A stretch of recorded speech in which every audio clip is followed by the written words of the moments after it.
se retrouve pour terminer un groupe de parachiotes et en fait il y a un temps qu'on est en train de terminer ce Shabbat Tetzavé. On termine le temps des ce qu'on appelle Shovevim, ou cette année qui est une année avec 2 Hadar, ça s'appelle Shovevim Tat. C'est les premières lettres des parachiotes qui démarrent à Shemot et qui se terminent à Tetzavé cette semaine.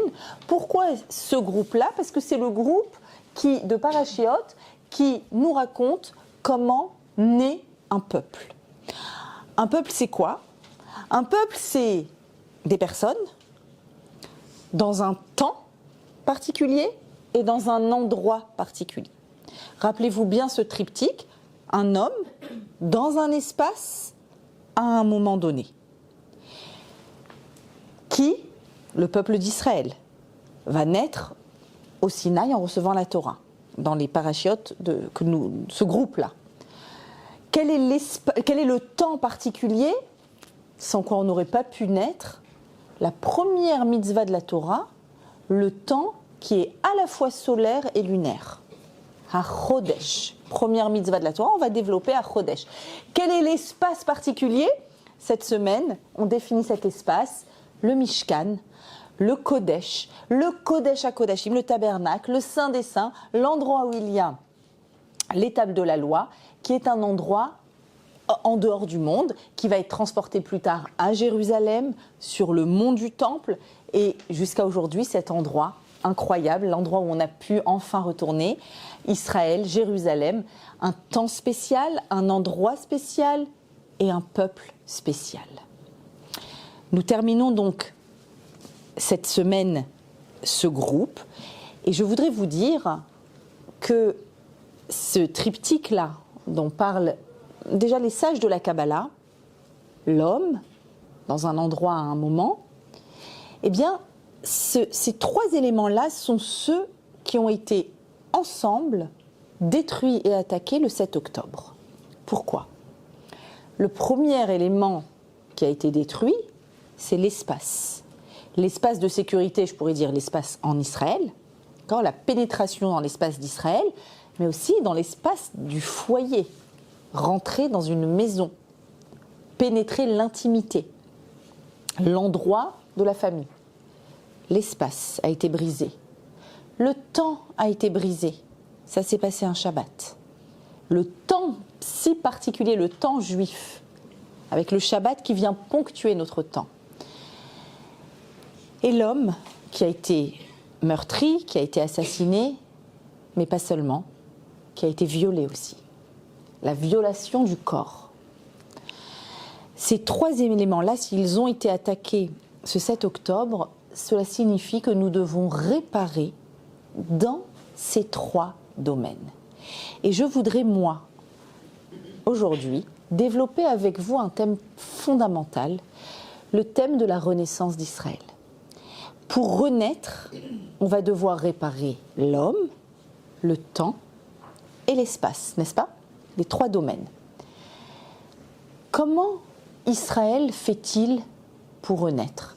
Quel est le secret d'Israël que je pose? C'est la question que je pose aujourd'hui, mais qu'on pouvait poser au lendemain de la Shoah, au lendemain de l'Inquisition ou au lendemain de n'importe quel pogrom.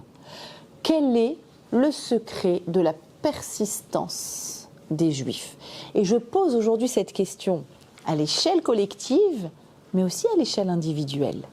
Je voudrais poser la question, quel est le secret de la réussite finalement? Quel est le secret d'une personne qui réussit quelque chose qu'elle s'est fixé, que ce soit dans le domaine du business, dans le domaine spirituel, dans le domaine familial et relationnel? Qu'est-ce qui fait que je réussis à un moment?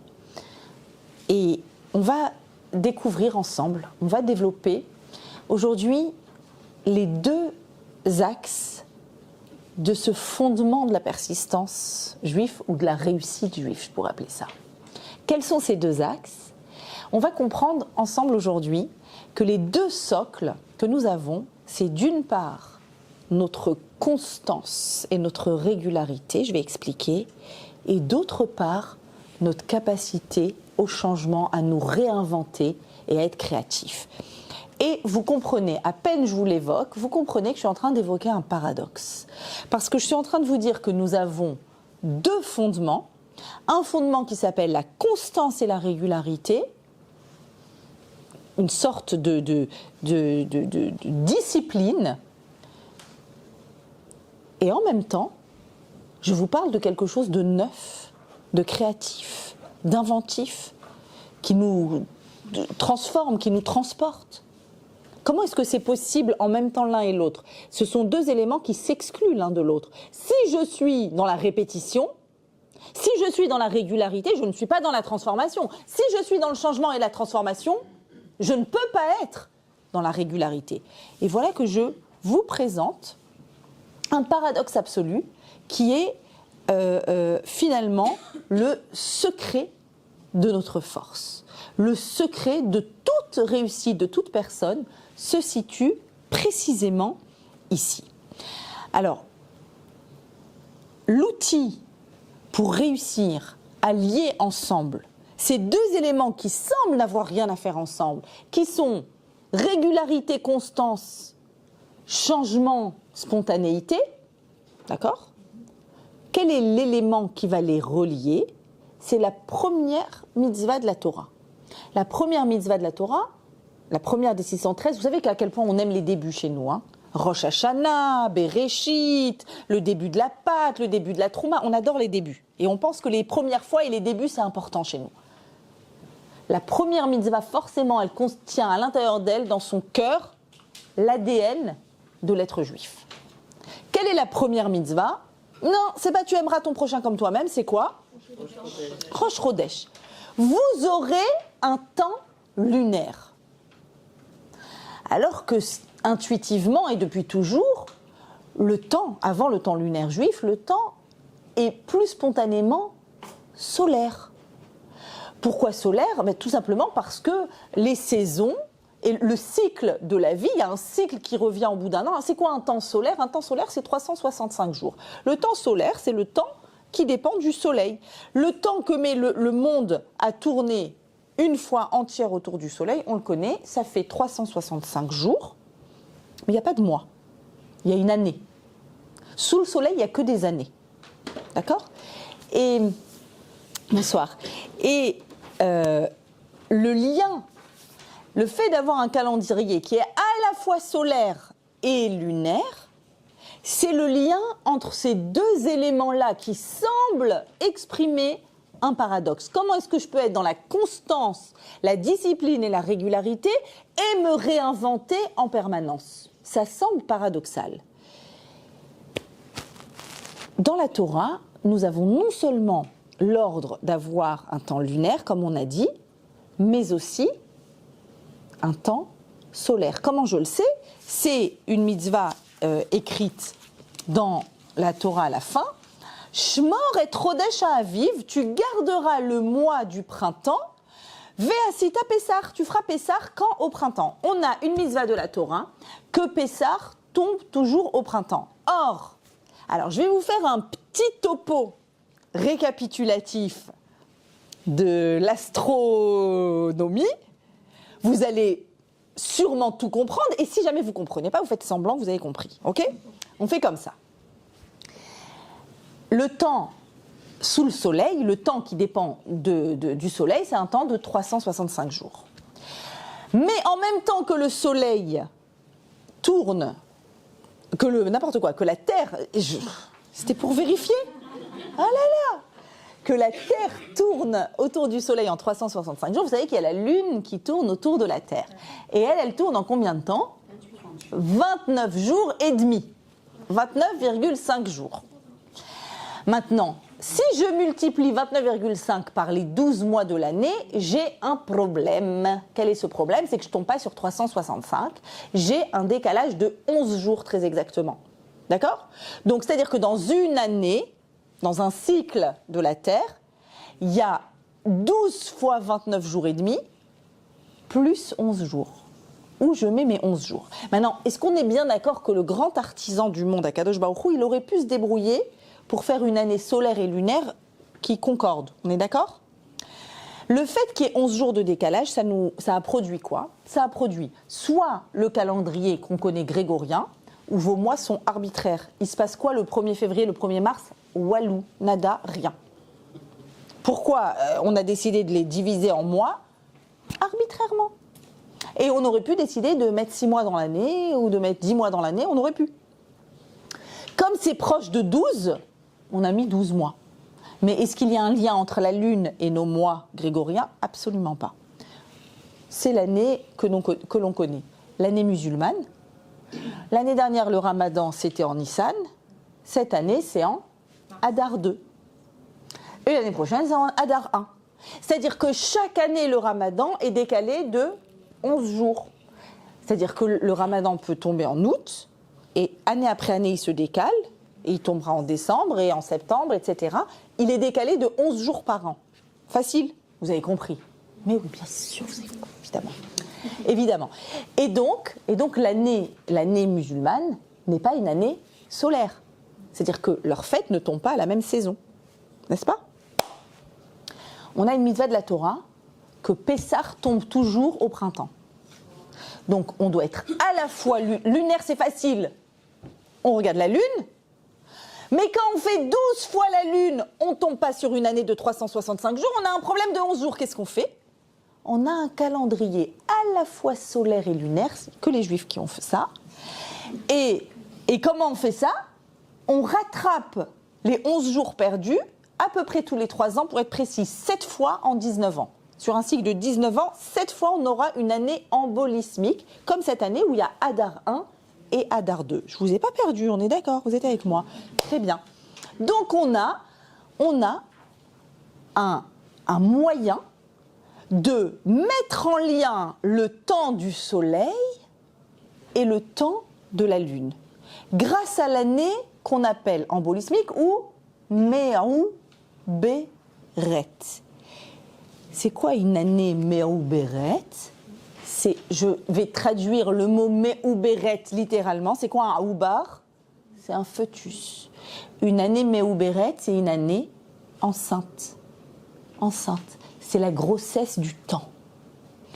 Comme si le temps pouvait me fabriquer quelque chose de neuf qui va naître. Il y a quelque chose qui va naître de ce temps très spécial. Et Rav Moshe Shapira va venir et va dire attention, l'année Méaou Béret, c'est une année où quelque chose va naître. Merci mon Dieu, à quel point on attend que naisse quelque chose. Mais attention, c'est une année où on exige de toi davantage. En parallèle, on exige de toi davantage, mais quelque chose de particulier va naître durant l'année Méaou Béret. Maintenant, regardez. Fonctionnement du soleil. Le soleil, c'est la constance. Le soleil, c'est la régularité. Le soleil, il représente cet employé qui arrive tous les jours à la même heure, qui pointe à la même heure, qui part à la même heure, qui fait les mêmes gestes, qui a des rituels absolus, une discipline de faire. Sous le soleil, nous dit le roi Salomon, regardez ce qu'il dit dans le texte de Qohélet, Machéaya ou Chéié, ce qui a eu lieu, c'est ce qui aura lieu, ce qui a été fait, c'est ce qui sera fait, et vous connaissez tous cette expression, mais vous ne saviez pas que c'était le roi Salomon qui l'avait dit, rien de neuf sous le soleil. D'où ça vient? Du roi Salomon, Ein Chadash, Ein Kol Chadash, il n'y a rien de neuf, ou il n'y a rien de neuf sous le soleil. Si tu te mets dans une situation de vie qui s'appelle sous le soleil, c'est une vie constante, régulière, répétitive, peut-être monotone, peut-être même morne. Il n'y aura jamais rien de neuf sous le soleil. Où est-ce qu'il y a du neuf? Sous la lune. Sous la lune, quand tu es lunaire, il y a du neuf.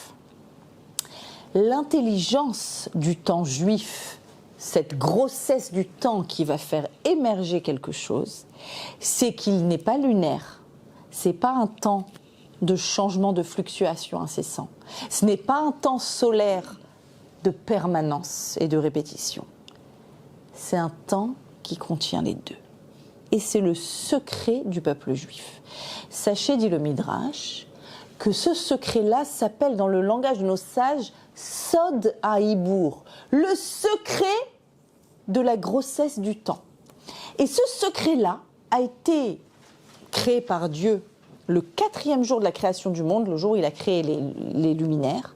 Il l'a transmis à Adam Arishon, qu'il a transmis à son fils, à Hachem, à Noach, et on a toute la chalchelet, toute l'évolution des transmissions jusqu'à Abraham, Yitzhak, Jacob, etc.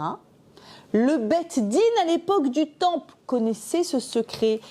Le Midrash dit, attention, c'est un secret que le Beth Din ne peut révéler à aucune nation. C'est le secret de la persistance et de la permanence d'Israël. C'est son secret et sa capacité à rester là, à être stable. Et en même temps qu'il est stable, il est créatif, inventif.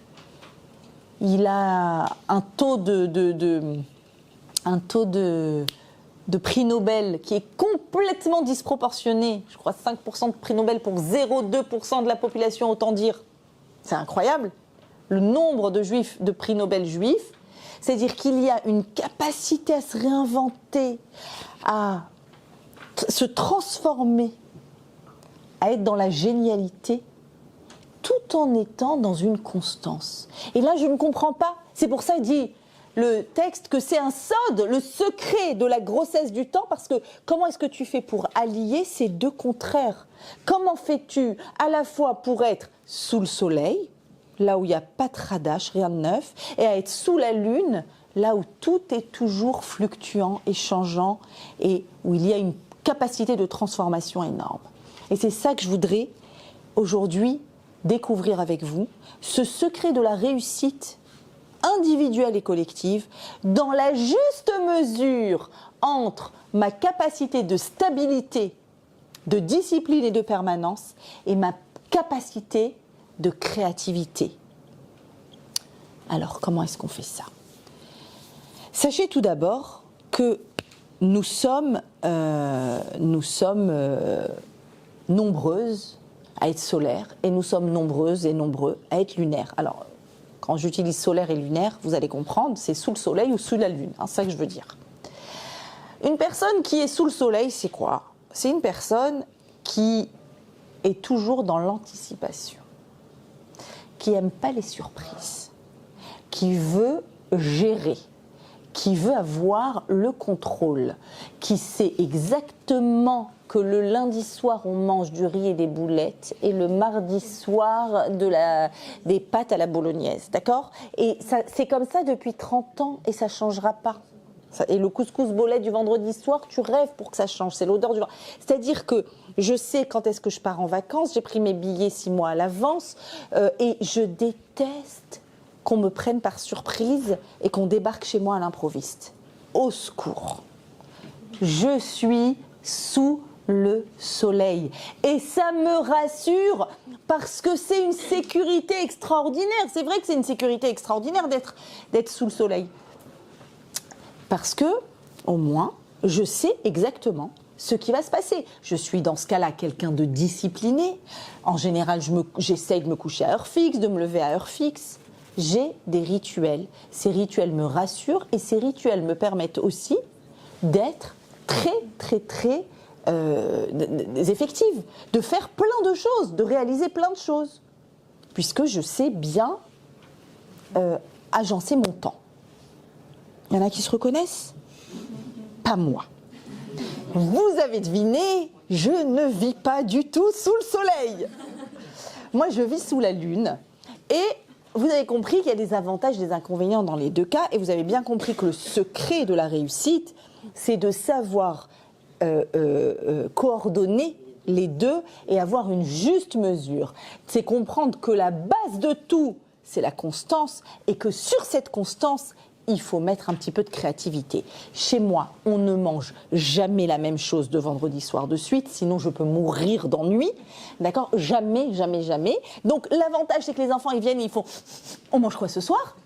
Mais l'inconvénient, c'est que la liste des courses n'est jamais à l'heure, n'est jamais faite, c'est qu'il manque toujours un ingrédient, c'est que... alors quand on est sous la lune, je peux vous raconter, il y a là... les armoires ne sont pas rangées, on cherche ses clés pendant 3 heures, on ne fait jamais 2 fois le même cours, jamais, ça n'existe pas, je vais mourir d'ennui si je fais 2 fois le même cours, c'est pas possible. On doit être tout le temps dans la spontanéité. Je peux me lever de chez moi le matin et découvrir qui a dormi chez moi dans la nuit. Oh, bonjour, comment tu t'appelles? Qui es-tu? Non, mais réellement, il y a des amis des uns, des amis de l'autre, des trucs. Bonjour, enchanté. Et c'est sympathique, et c'est comme ça. Et en général, et si on me prévient à l'avance qu'on vient chez moi, ça m'angoisse parce qu'il faut que je me prépare. Donc il vaut mieux ne pas prévenir. D'accord? C'est tout le contraire. Il y a des avantages, c'est que, comme dit mon mari, on s'ennuie jamais, c'est vrai, on s'ennuie jamais. Il y a des inconvénients, d'accord? C'est qu'on cherche ces objets, c'est que c'est un peu désordonné, c'est que je me rappelle 5 minutes avant le dîner qu'il faut manger, c'est que, voilà, c'est le balagan, vous avez compris, c'est le balagan. Et il y a un manque de discipline évident, et donc un manque d'efficacité. Par exemple, il y a un livre que je compte écrire depuis... au moins 8 ans. Alors là, il y en a déjà 4 qui sont écrits dans ma tête, mais je ne sais pas où ils sont. Ils sont dans ma tête. Qu'est-ce qu'il faut? Mon mari me dit toujours, il te faut de la discipline. Oui, où est-ce qu'on trouve ça? Alors, vous avez compris qu'il y a la juste mesure entre la discipline, la constance, la régularité, qui est le socle, et par-dessus, mettre la créativité, la spontanéité, la capacité à se réinventer, c'est le fondement de toute réussite. De toute réussite. Mais d'abord quoi? Vous avez compris, je fais un cours à moi-même. D'abord quoi? La constance. C'est le socle. C'est le socle et c'est la raison pour laquelle, dans notre paracha, il y a un mot qui va revenir encore et encore et encore. 7 fois. Il revient, c'est le mot tamid. Tamid, ça veut dire toujours. Toujours. Alors c'est quoi tamid? Tout début de la page. Je vous ai mis quelques exemples, mais je ne les ai pas tous mis. Ata tetzavé et ben Israël, tu vas ordonner au ben Israël qu'ils prennent de l'huile d'olive pure, les ha'alot, pour faire élever une flamme, tamid, perpétuelle. Alors, la flamme perpétuelle, est-ce qu'elle est allumée perpétuellement? Rachi, pas du tout. Pas du tout, elle était allumée chaque soir.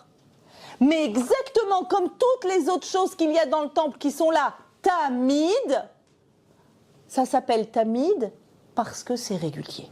Quand il y a une discipline et une constance, la Torah appelle ça tamid. Il y a également les zikaron lifnei Hashem tamid, le Choshen qui était le pectoral sur le Kohen, il était la tamid. Il y a le fameux korban tamid, l'offrande de tous les jours. Je vous précise que le début de la destruction du temple, c'est quand on arrête d'apporter le korban tamid, l'offrande quotidienne, tous les jours, matin et soir, avec une régularité extraordinaire. Il y avait ce korban. Et Rashi nous dit, tamid, c'est quand c'est régulier. Pourquoi une telle importance à la constance, à la régularité? Pourquoi c'est le socle de base, le shemesh? En chadash, il n'y a pas de nouveauté. Et il y a des personnes qui vont dire, c'est ennuyant une vie sans nouveauté. Moi j'ai envie de tout le temps voyager, j'ai envie de tout le temps faire des expériences. Si tu n'as pas d'abord, c'est une base de sécurité, la constance. C'est une base dans laquelle tu peux ensuite échafauder des étages. Mais c'est la première base. Il y a un passage dans la Gemara, magnifique, un passage agadique, où les sages se rencontrent et disent « Venez, on réfléchit, qu'est-ce qui est le principe le plus global, le plus général de la Torah ?» Un principe qui inclurait toute la Torah entière. Et là, on a un premier sage qui s'appelle Ben Azai et qui dit « Moi je sais, proposition, le principe le plus important de la Torah, c'est que l'homme a été fabriqué à l'image de Dieu. Betsalmo baraoto, il l'a fabriqué à son image, c'est-à-dire dans tout humain, il y a du divin. Une fois que j'ai dit ça, peut naître la notion d'humanité. tout humain est porteur de divin. C'est magnifique, fabuleux comme principe. Arrive à ce moment-là Ben Zoma, et il dit pas du tout, j'ai un principe plus général. Moi, quand je dis Shema Israël, le verset Shema Israël Hashem Elokeinu Hashem Echad, quand je comprends que finalement la diversité est inclue dans l'unité absolue de Dieu, c'est encore un plus grand principe. Il y a une unité au-dessus de cette diversité. Waouh, super principe. Arrive alors Ben Nanas, ils ont des noms sympas, et il dit qu'il existe un principe plus global. Le principe d'aimer l'autre comme soi-même. Non seulement diversité et chacun est porteur d'une étincelle divine, non seulement cette diversité te ramène au Echad, mais quand toi tu crées un lien avec l'autre et que tu vois dans l'autre l'étincelle divine et tu as une obligation d'amour au nom d'Hachem Echad, ça c'est un principe encore plus fondamental. Ils sont bons leurs principes ou pas? Hein? Ils sont bons? Ah oui, là on est dans le global. Et là on a le dernier qui arrive, Ben Pazi. Les amis, j'ai une autre idée. Moi je vais vous proposer un autre verset. Vous avez compris que c'est à coup de verset. Je vais vous proposer un verset de Tetzavé, la paracha de cette semaine, qui dit « On apportera un agneau le matin et un agneau le soir. Korban Tamid. » Quoi? Ton principe le plus global de la Torah, c'est d'apporter une offrande le matin et une offrande le soir? C'est ça ton principe? Et la loi suit qui? Ben Pazi. C'est-à-dire qu'il dit encore plus global que tout ce qu'on a dit, le principe de constance et de régularité. Pouvoir faire quelque chose tous les jours. Mes amis, je voudrais vous enseigner quelque chose de fondamental. Qui nous sommes? On aimerait bien dire que ce que nous sommes les moments d'exaltation. Le moment d'une prière incroyable, d'une compréhension dans la vie, d'un moment de dévoilement, d'une expérience. Je suis ce moment incroyable. Pas du tout. Ce que tu vis ponctuellement, c'est pas ce que tu es. Même si c'était exaltant. Tu es ce que tu fais tous les jours. S'il y a quelque chose, un rituel, que tu reproduis tous les jours, c'est ça que tu es. Je voudrais vous lire un petit passage du livre du Rav Zaks. C'est une merveille absolue, dans laquelle il cite un livre qui est sorti aux États-Unis, dans lequel on parle des 100 rituels farfelus à l'origine des plus grandes créations. Et il cite, par exemple, le rituel de Beethoven, quand il se lève chaque matin et qu'il passe son temps à compter les 60 grains de café qu'il va mettre lui-même dans son café, et l'heure de sa promenade, et à quelle heure il se couche, et à quelle heure il fume sa pipe. Ah, je suis ennuyée pour lui. Et pourtant, Emmanuel Kant, philosophe, on sait qu'il est 14h30 quand on le voit sortir de chez lui. C'est l'heure précise à laquelle il sort et qu'il a, après avoir écrit tant d'heures et après avoir produit tant de choses, etc., etc. Il y a tout un tas d'exemples de personnes qui avaient des rituels très, très, très serrés. Une discipline de fer. Ça a donné naissance aux plus grandes créations. Et alors il dit, on remarquera le paradoxe. Ils étaient tous des innovateurs, des pionniers, des avant-gardistes, des révolutionnaires, des précurseurs, qui formulèrent de nouvelles idées, qui ont créé de nouvelles formes d'expression, qui ont réalisé des choses que personne n'avait faites auparavant. Ils brisèrent le moule, sortirent des sentiers battus, ils ont modifié le paysage. Et pourtant, leur vie quotidienne était aux antipodes, ritualisée et routinière, voire monotone. Pour quelle raison? Parce que la formule est célèbre. Le génie, c'est 1% d'inspiration, 99% de transpiration.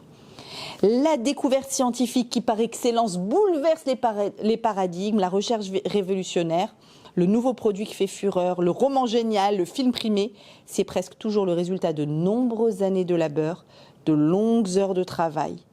Être créatif requiert un travail acharné. Et on peut souvent penser, en regardant le judaïsme de l'extérieur, on peut dire quelle monotonie. La prière, Netilat Yadayim, tous les jours, la prière tous les jours, Birkat Amazon tous les jours, Birkat Netilat Yadayim, tous les jours tu répètes la même chose, tous les jours. Et il y a quelque chose qui peut sembler dénué d'émotion dans cette presque vie programmée. On est dans autre chose complètement. En réalité, on est en train de nous dire que le lien à Akadosh Baruch Hu, et pour pouvoir fonder une vie créative, je dois d'abord poser quelque chose qui est stable, quelque chose qui est fixe. Le Rav Ashkenazi raconte que le meilleur conseil qui lui a été donné en termes d'éducation, c'était le conseil de quand son fils est parti, a quitté la maison, est parti à la yeshiva, et il avait peur que les relations ne soient pas aussi proches, et pris par le travail, et lui absent de la maison. Et on lui a conseillé d'appeler son fils 2 fois par semaine, coûte que coûte, selon un rituel fixé ensemble. Mon chéri, je t'appellerai tous les lundis et tous les jeudis à 15h. Et je m'y tiens. Que j'ai envie ou que je n'ai pas envie. Que j'ai quelque chose de très urgent à raconter ou pas du tout. Pourquoi ? Parce que c'est ritualisé. Et vous savez combien le rituel sécurise les enfants. Le rituel du dodo, le rituel du lever, le rituel des devoirs. Quand on ritualise quelque chose, on permet à l'enfant d'être en sécurité. À l'âge adulte aussi, on a besoin d'avoir un rituel de proximité entre un mari et une femme. Quand est-ce qu'on se retrouve sans les enfants ? Quand est-ce qu'on peut bavarder? Quand est-ce qu'on fait une promenade? Quand est-ce qu'on a un moment de qualité? Et ça peut et ça doit être ritualisé. C'est-à-dire qu'on doit se fixer, se discipliner pour poser cette base-là. Et cette base-là, elle est fondamentale. Et sachez que même au niveau de la halakha, et c'est contre-intuitif, la halakha, elle pose la question, entre quelque chose de régulier et de pas régulier, qu'est-ce qu'il faut faire en premier? Tadir ve'eino tadir. La régularité et la nouveauté. La halakha dit tadir. C'est-à-dire, comment vous l'expliquer? Prenons l'exemple du Sefer Torah qu'on sort du Haron. Tous les Shabbats, on sort le même Sefer Torah, on lit la paracha à la suite. Et mettons que c'est Rosh Chodesh et qu'il faut sortir un deuxième Sefer Torah. Mettons que c'est Parashat Zachor et il y a un autre Sefer Torah. Ou Parashat HaChodesh, il y a un deuxième Sefer Torah. Des fois, il y en a même 3. Qu'est-ce qu'on a envie spontanément? Le nouveau, la fête, l'occasion. Non. Tu vas d'abord faire le régulier. Garde ta régularité. Et ensuite, tu prends ce qui va t'apporter le peps. Parce que c'est le socle, parce que c'est la base sur laquelle on va construire. Qui nous sommes, mes amis? Nous sommes ce que nous faisons tous les jours. Nous ne sommes pas nos grands moments d'exaltation. C'est le premier élément qu'il faut qu'on comprenne. Et d'ailleurs, puisque notre paracha parle tellement du Kohen, du service du Kohen dans le Beth Amikdash, eh bien, comme on l'a dit, le mot tamid revient sans arrêt. On a besoin de régularité, on a besoin d'être dans la continuité, et c'est très précisément le rôle du Kohen dans la vie des Juifs en tant que leader. Alors, la particularité du judaïsme, c'est que nous avons 2 types de leaders. On n'a pas que le Kohen comme leader qui nous indique la voie vers Hachem. Il y a toujours eu un Kohen et un Navi, un prophète. Moshe est le premier prophète, Aaron est le premier Kohen. En 2 mots, la différence entre le Navi et le Kohen, pourquoi on a besoin de 2 leaders? Le leader, j'ai envie de dire spirituel, et le leader politique. Pourquoi on a besoin de ces 2 leaders? Regardez à quel point le Kohen représente le besoin de constance et de régularité, et le Navi, le changement et la transformation. Les différences. Le Kohen, il est quoi? Comment est-ce que ça se transmet la Keuna? Héréditaire. Tu n'as rien eu besoin de faire. Tu nais Kohen, t'es Kohen. Ça ne s'achète pas. Même en proposant beaucoup d'argent. Impossible. Le Navi, choisi par Hachem. Le Kohen, son caractère, on s'en fiche. Le Navi, il n'y a pas deux prophètes qui vont prophétiser de la même façon. Ils mettent leur caractère et leur personnalité est impliquée. D'accord ? Le Kohen, il a un vêtement particulier. Il met le même vêtement tous les jours. Il n'y a pas de Zara, pas d'Avodazara, rien du tout. Toujours le vêtement du Kohen. Toujours le même vêtement. Et il fait les mêmes gestes. 10 000 fois, il va faire le même geste. D'accord ? Alors que le Navi n'a pas de vêtement spécial. Le Kohen, il est posé, il est à l'écart du temple, à l'écart du peuple. Il se protège de ne pas être dans la proximité d'un mort. Il y a énormément de lois. Le Navi fait partie. Il est berger. C'est pas une classe sociale. Il est agriculteur. Il est comme tout le monde. Comme tout le monde. Le Kohen son travail se fait dans le silence. Il n'y a pas de parole du Kohen. Ou exceptionnellement, la veille de la guerre par exemple. Le Navi, son travail, son rôle, plutôt sa mission j'ai envie de dire, c'est de parler. C'est de parler et d'inviter à quoi ? Au changement. Quand le Kohen nous invite à la régularité, viens et amène ta contribution, viens. Et exactement ce qu'on fait aujourd'hui, c'est Shacharit, Mincha, Arvit. Encore. Ah, mais j'ai pas envie, mais j'ai pas d'émotion. Fais. Tu pries. L'émotion, elle viendra. Après, tu travailleras l'émotion. Mais il y a cette régularité. Alors que, justement, le Navi, il travaille sur quoi ? Sur l'émotion. Il exhorte le peuple à la Teshuvah, à se réinventer, au changement, à se voir dans un miroir et être capable de voir tout ce qui dysfonctionne. D'accord ? Donc, il est dans le changement. Les mots-clés du Kohen, c'est quoi ? Qu'est-ce qui est Kodesh, qu'est-ce qui est Chol ?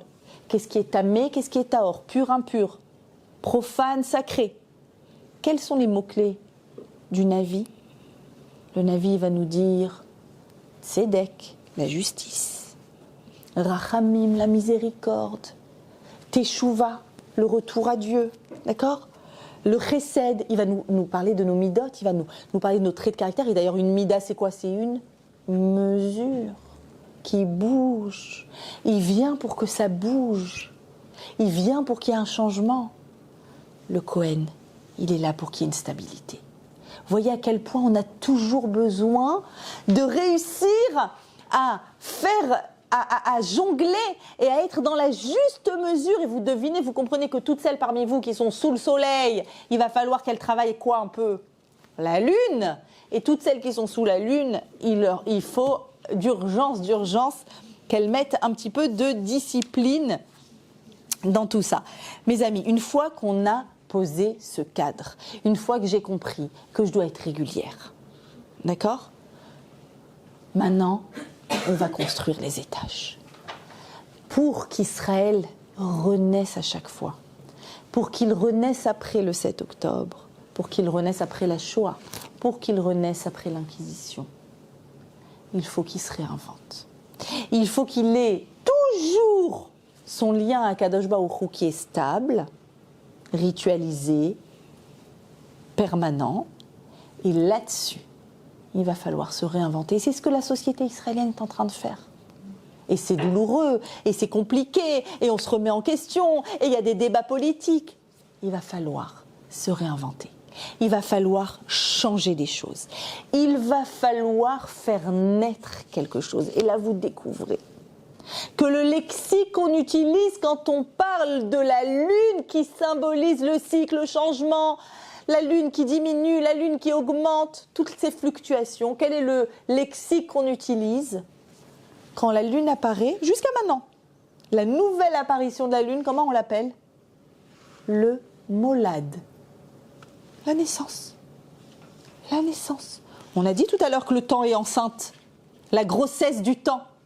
Le temps va produire une nouveauté dans ma vie. Pourquoi ? Parce que je suis capable de me positionner dans la juste mesure entre un socle bien stable et une transformation permanente de ce que je suis. Et donc, la lune et son molad et sa naissance vont me permettre à moi juive, à nous, peuple juif, de faire naître quelque chose. Le temps est enceinte cette année. Nous avons 2 Hadar, Hadar 1, Hadar 2. C'est-à-dire que dans notre année actuelle, c'est obligatoire que naisse une nouveauté, que naisse comme un embryon. Rav Shapira explique que de la même façon que dans un corps, il y a un autre corps, donc c'est une unité, mais il y a un système indépendant à l'intérieur d'un autre système. Comment on explique ça scientifiquement? Qu'il y a un greffon dans le corps qui n'est pas rejeté par le corps, on ne l'explique pas. Impossible à expliquer. Un système dans un système. Et quand le système qui est intérieur va sortir, il sera indépendant. Et c'est là que va émerger de la vie. Le temps, exactement à l'image de la grossesse, va nous permettre de produire quelque chose sous le soleil. Vous entendez le paradoxe? Nous sommes sous le soleil. Ça veut dire que nous sommes liés aux lois de la nature. Sous le soleil, c'est la permanence, c'est la loi de la nature. Répétitive, prévisible. Et dans le système solaire prévisible, on vient et on dit autre chose. Mais c'est paradoxal, si tu es dans le prévisible, tu ne peux pas être dans le nouveau. Je suis juive. Sod, ça s'appelle un secret. Comment ? On peut rester marié 60 ans, 80 ans avec le même homme et être dans le renouveau, mais tu es dans la monotonie. Tu peux. Tu peux vivre la même vie, une vie qui ressemble à elle-même, parce que la halakha, c'est quelque chose qui est fixe. Tu peux vivre une vie qui ressemble à elle-même et être tout le temps dans la transformation de toi. Je peux. C'est un secret. Un secret, ça veut dire que c'est un mystère. C'est ça qu'on est en train de dire. C'est un mystère difficile, ou impossible, je pense, à expliquer. C'est le mystère de la permanence du peuple d'Israël qui se réinvente et qui se réinvente. Quand on était en Espagne, on arrivait à trouver des métiers en Espagne pour réussir à exceller là-bas. Quand on a été en Russie, on a trouvé le moyen. Quand on était en Ukraine, quand on était, que ce soit dans le monde séfarade, dans le monde ashkénaze, quand on n'a pas eu le droit de faire aucun métier, on est devenu usurier. On s'est mis à prêter de l'argent. Et même là-dedans, on a réussi à se réinventer. Et encore, et encore, et encore. Et quand le peuple juif est retourné sur sa terre, et qu'on est entouré de millions d'habitants qui veulent juste qu'on arrive, qu'on soit éliminé de la surface de la Terre, qu'est-ce qu'on fait? On dit, m'en fiche, Startup Nation. So what? So what? On envoie nos enfants à l'armée, et ils vont à la guerre, on pleure et on est heureux. C'est notre réalité. On pleure parce qu'on a peur, et on est heureux et on est fier. On se réinvente.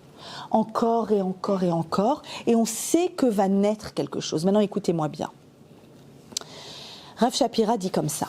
Il dit, comment est-ce que tu peux être capable de faire en sorte que ce foetus arrive?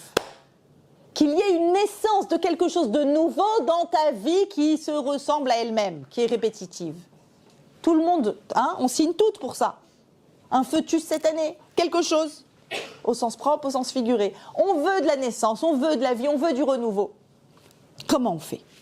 Et il explique, et c'est juste brillantissime. Brillantissime.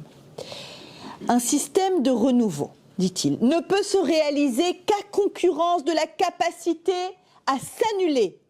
Il ne peut pas y avoir de renouveau s'il n'y a pas de possibilité d'annulation. Étant donné qu'une chose peut soit ne pas être, alors elle peut aussi se démultiplier. Puisqu'une chose peut ne pas être, elle peut se démultiplier. Mais si l'on reste dans la constance et la permanence, alors tout est toujours prévisible à identique et nulle nouveauté ne peut apparaître. Dans le système qui est régi par le soleil, rien de neuf. Mais Hachem a créé un sous-système au soleil, le système de la lune, la fameuse grossesse. C'est celui de la lune qui n'est que renouvellement. Le prix à payer, écoutez bien, pour le renouvellement, c'est le risque de s'annuler totalement. Pouvoir s'effacer, c'est pouvoir se renouveler. Vous prenez la phrase là, gros caractère, frigo. Frigo! Pouvoir s'effacer, c'est pouvoir se renouveler. En gros, dans la cuisine, l'endroit où on va tout le temps. Sur le frigo, c'est un peu méchant. Pouvoir s'effacer, c'est... Ok. Qu'est-ce qu'il est en train de dire? Il dit quelque chose de juste génialissime. Il dit, regarde la lune. La lune, elle change, elle se transforme, elle se renouvelle. Il y a un molad, il y a une naissance d'une nouvelle lune chaque mois. Tu sais pourquoi? Elle est intelligente, la lune. La lune, elle est d'accord de se diminuer.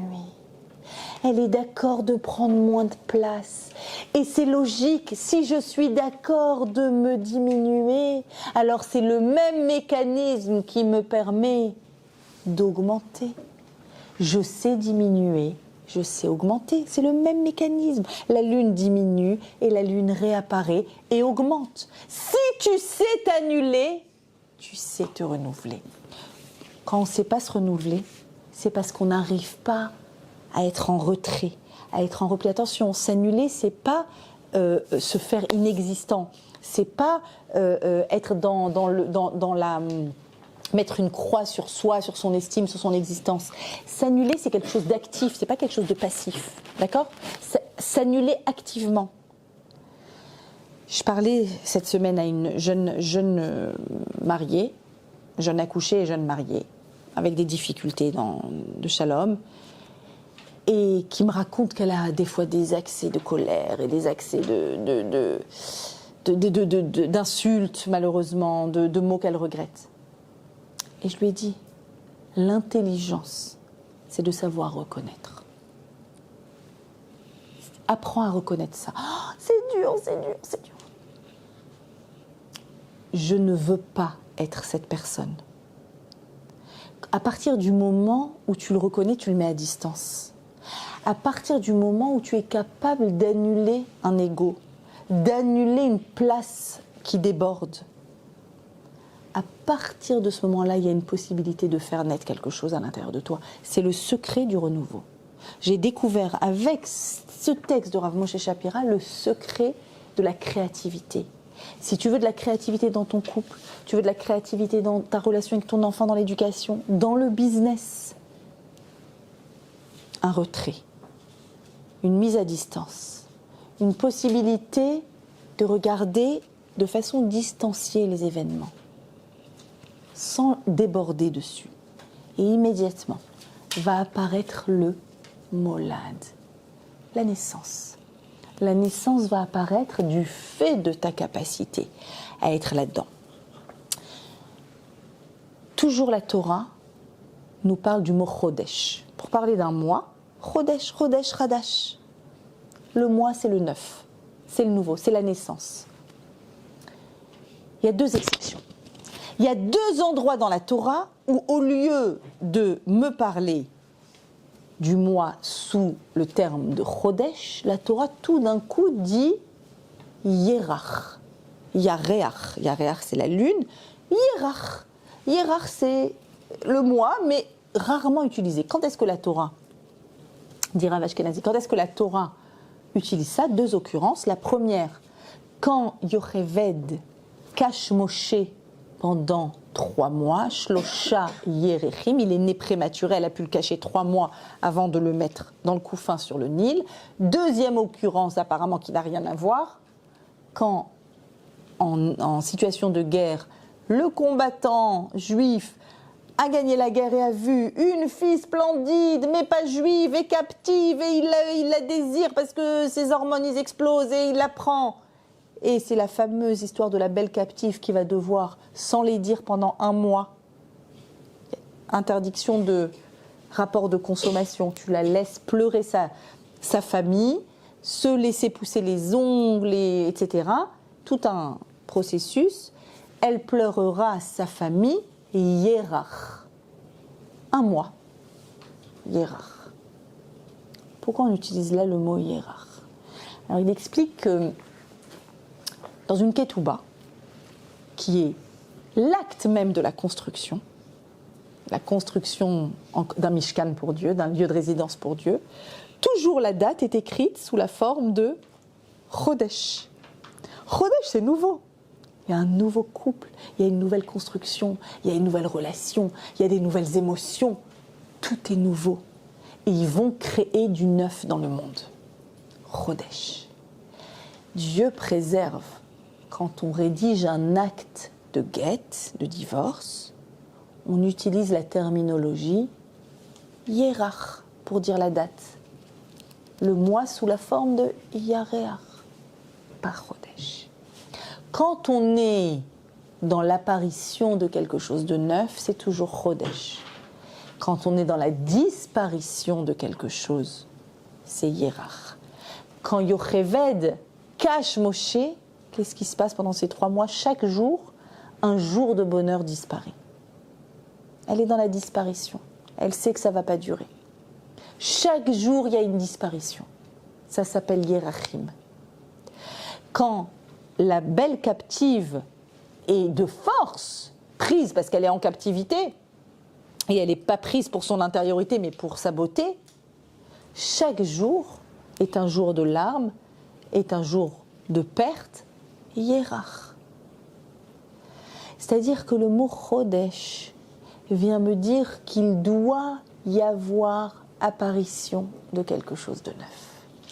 Je ne peux pas être que la répétition de moi-même, même si je suis quelqu'un de très discipliné, de très organisé, qui réalise plein de choses. Tu ne peux pas être que dans la constance. Tu dois être dans le chidouche. Tu dois être dans le renouveau. Ta vie doit exprimer du renouveau. Au moins une fois par mois. Au moins. Une nouvelle fringue, par exemple. Renouveau facile. Du renouveau. Du renouveau dans nos vies. Et je voudrais terminer en vous rappelant ce qu'on a dit au début, que le 7 octobre, il y a eu 3 destructions successives. Le temps, l'espace et l'être. Et on a dit qu'on doit reconstruire. Et vous comprenez maintenant que pour reconstruire, comment est-ce qu'on renaît, comment est-ce qu'on reconstruit avec ces 2 socles. Une base de constance et par-dessus, sur cette base de constance, de la transformation, du changement, du renouveau. J'ai réalisé, en prenant la parole lors d'interventions, quand on me demande d'intervenir, des zooms, etc., je me suis dit c'est assez extraordinaire de voir que ces 3 frontières qui ont été brisées, qui sont le Shabbat dans le temps, la maison juive dans l'espace et le corps, la frontière du corps également, ces 3 frontières-là sont représentées de façon extraordinaire par les 3 mitzvot. Les 3 mitzvot, le best 3, d'accord, les 3 meilleurs mitzvot number 1, qu'on appelle mitzvot habayit, les mitzvot de la maison, les mitzvot du foyer. Et effectivement, vous réalisez que la mitzvah du Shabbat, par rapport au Shabbat, il y a la mitzvah d'allumer les bougies. Par rapport à la maison juive, le corps de la maison juive, j'entends, il y a la chala, faire résider dans un foyer la présence de Dieu dans la matière, dans le corps de la maison juive. Et bien sûr, le corps humain juif, il y a la mitzvah de mikveh. Au début de la paracha, quand on nous donne l'ordre d'allumer la menorah, le Baal HaTurim dit que Tetzavé vaut pour valeur numérique Nashim Tziva, un ordre pour les femmes. Et le Baal HaTurim dit oui, parce que en même temps que ça a été donné l'ordre pour les femmes d'allumer une flamme perpétuelle, laquelle? Celle de Shabbat. On a encore un ner tamid. De Shabbat en Shabbat, avec cette régularité, ça s'appelle un ner tamid. Et j'ai réalisé que ces 3 mitzvot-là, en fait, qui s'appellent les mitzvot de la maison, il me semble qu'elles comportent à l'intérieur d'elles le tikkun, la réparation de ce qu'on nous a brisé le 7 octobre. Vous le savez, c'est écrit de Talmud, on le cite régulièrement, que la dernière Géoula viendra par les femmes. Et j'ai l'intime conviction que pour activer la Géoula, nous devons activer la possibilité chez toutes les femmes de prendre à bras le corps ces 3 mitzvot-là. Allumer les bougies de Shabbat, aller au mikvé et prélever la challah quand on fait une pâte à pain qui gonfle ou une pâte à brioche qui gonfle. J'ai compris qu'il y a ici quelque chose de fondamental. Je vais vous dire aussi comment. Quand dans les 2 Sévève, dans les 2 cycles où mon fils était à Gaza, là il est sorti grâce à Dieu pour l'instant, espérons, voilà, qu'il reste en Eretz Israël. Dans ces 2 cycles-là, très longs, très ponctuellement, il pouvait avoir un téléphone et nous parler quelques minutes. Et j'ai réalisé, j'ai compris que quand il nous parlait, de quoi on parle quand on a 5 minutes et qu'on a un fils à Gaza? C'est une vraie question. Comment vas-tu? C'est impossible de répondre à cette question. Comment vas-tu? Il va pas bien, il est à Gaza, c'est sûr. Qu'est-ce qu'on dit? De quoi on parle? Alors, on accueille ce qu'il a à dire. De quoi il parlait? 2 sujets. La table de Shabbat. Comment c'est Shabbat? De quoi vous parlez Shabbat? Vous ne parlez pas de la guerre au moins. Hein? Qu'est-ce que tu fais à manger Shabbat? Qui est à la maison Shabbat? Qu'est-ce que vous faites? Comment c'est Shabbat? La table de Shabbat. Table de Shabbat, 1. 2. Quand je finis la guerre, maman, tu me présentes une fille et ça y est, je fonde mon foyer. Shidur et Shabbat. Ça veut dire 2 fondements de la constance. Il était dans l'endroit le plus instable du monde, où il n'y a aucune stabilité, aucune sécurité. C'est le principe même de la guerre. De quoi il parlait? De ce qui est stable, de ce qui est constant. La table de Shabbat et sa régularité, sa constance, sa sécurité, son bien-être, et la construction. Je suis dans un endroit de destruction.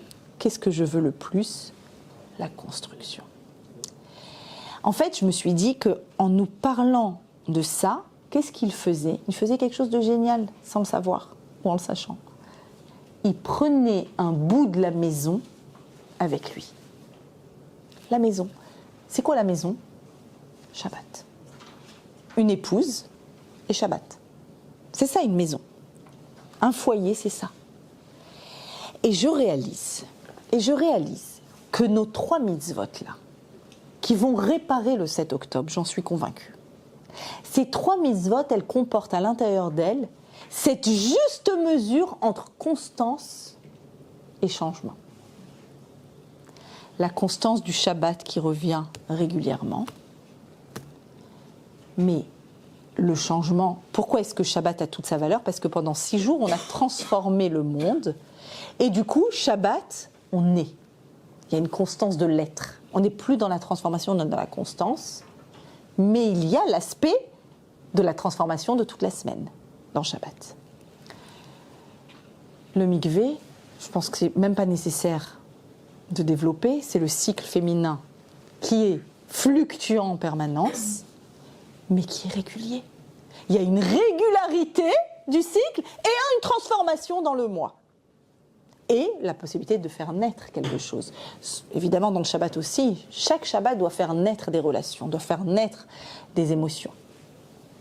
Et enfin, la challah. La challah, c'est assez extraordinaire.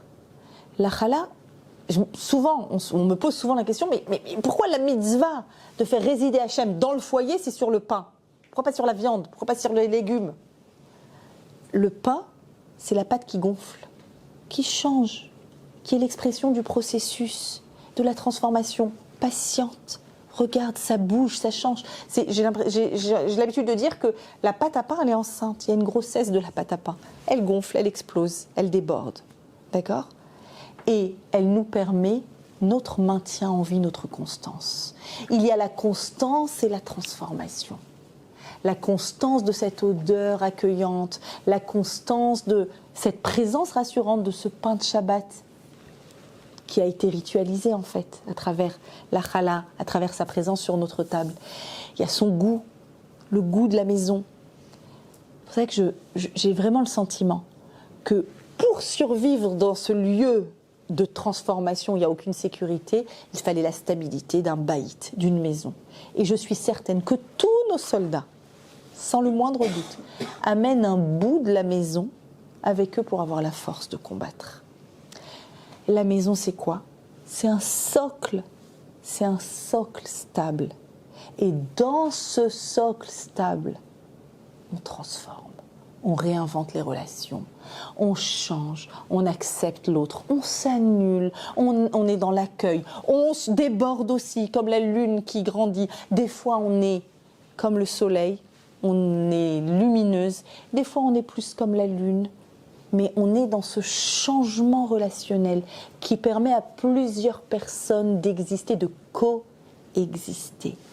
Constance et la régularité et transformation. Avec ces 3 mitzvot, mesdames, vous pouvez mettre dans vos vies et la constance et la transformation. J'ai déjà entendu, quand je donne des cours sur le couple ou sur la tahara à des femmes, j'ai déjà entendu, et ça m'étonnait, mais je l'ai entendu plusieurs fois, donc j'ai tenté de réfléchir à ce sujet. Elles disent, oui, le mikvé, c'est vrai, c'est beau, c'est le renouveau, c'est la renaissance, mais il y a quelque chose d'attendu. Il y a quelque chose de trop prévisible, de trop ordonné. Et je crois que justement, que dans le fait de mettre une régularité dans cette rencontre du mikvé, à nous de mettre dans cette régularité notre peps à nous, notre particularité, notre singularité, aucune régularité ne doit être subie. Comprenez ce que je veux dire? On ne doit pas être passif dans la régularité, on doit être actif dans cette régularité. Et c'est ça en fait le secret de la juste mesure, Sod Haïbour. Alors permettez-moi de faire le vœu, la tfila, que cette année, Méouberet, avec ce secret de grossesse du temps, qu'il y ait une vraie renaissance du peuple d'Israël et que l'on puisse accueillir la Géoula cette année. Bezrat Hashem, Amen, et que tous nos soldats reviennent en bonne santé, que tous nos captifs reviennent, Amen, Amen, les bébés bibas qui reviennent vite, vite, vite en bonne santé.